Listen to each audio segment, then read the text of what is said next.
yoka te osi obandi lisusu polo kangaka motema ta mokolo moko olingi kaka se bomengo ya Kongo okokufa polo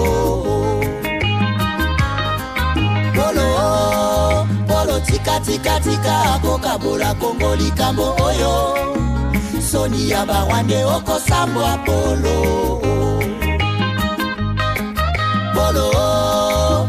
pesi confiance kaka na mindele baninga Afrika omona bango pamba okosimba touche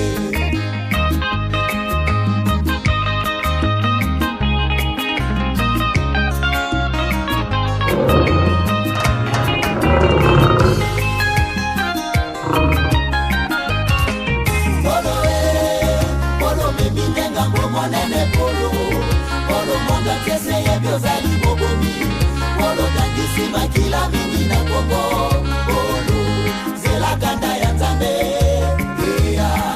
polo batamaki tango mulai nasima barebelo zoiba bomengo Kongo lelo facha dimisione na kwasa polo monda teini ya komikolela polo okosala nini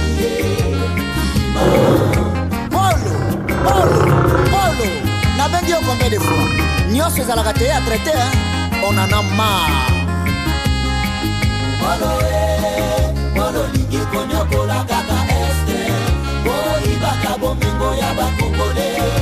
Boka bola kayango de na midele. Polo yebi boni bawela bomingo Kongo. Polo ye baba susu bakota mabele.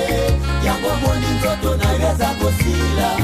Polo kauki lokola mwana Kongo polo kala Kongo kota mabele kiba polo tongi Kigali na makila bakongole wande kanisi Kigali ngomi paradi toka paradi ya monde zali Kongo polo yebaka ambango esi elongwa bakongole nyoso bakoma pena unité esko bozali fade sezelo kwa makasi soke tomboki okosila neti fumi polo senga pepe congolais pardon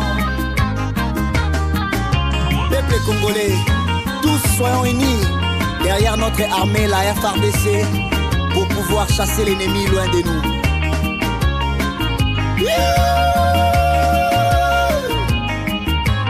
Nash Apollo yo Tata Polo yo Polo yo Tika Kongo Kinya Sanguinero yo Tiko bomisa bato Tata Polo yo Omoni ndendo sambwe Mbisi na yote Utengote na ya fufu Minire na yote Osine lango ba kontra Na ba partenaire Bobo da fine Tata Polo yo Omoni ndengo suki Makila ba Kongola Egande pa ya Nzambe Tofongoli miso Tokomi eveye Tokotika yote Okoba na bozoba Oh Tata Polo, c'est toi le responsable du génocide dans la partie est de mon pays, la RD Congo.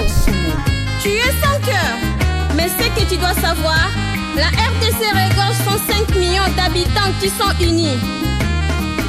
Donc elle ne sera pas balkanisée par un pays de 13 millions d'habitants. Et Kareza Molaï, Tata Polo.